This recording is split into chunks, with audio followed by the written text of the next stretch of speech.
At ito nga pala yung highlights ng daan na papunta sa bukid namin. May dadaanan nga kaming mga tatay dyan na naglalaba. Oh, shout out sa inyo. Ang sisipag. Yun. Sana all masipag.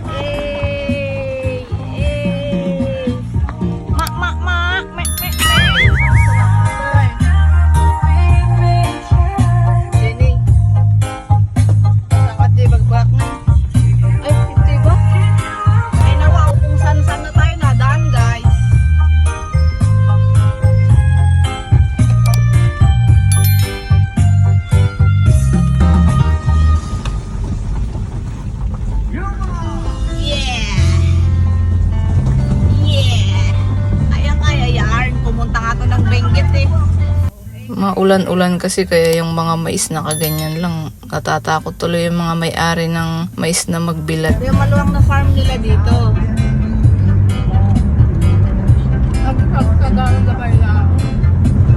Pero parang pita.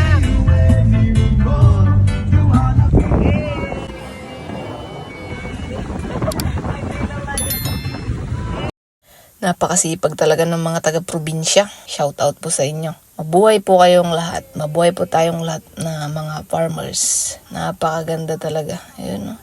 Kaya ako nag-video-video dito kasi ngayon lang ulit ako nakadaan dito. Ang ganda lang i-film, no? Ito yung mga dapat binibidyohan eh. Nakaka-relax, sarap sa mata.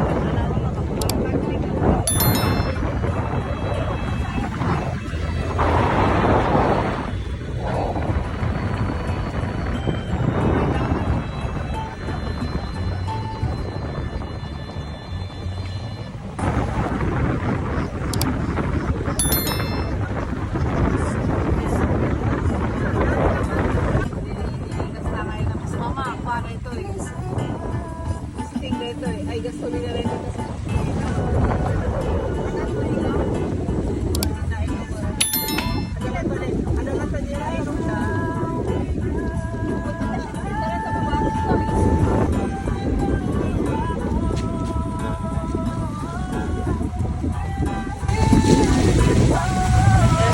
dami nilang mais. Oh, nakatambak ko.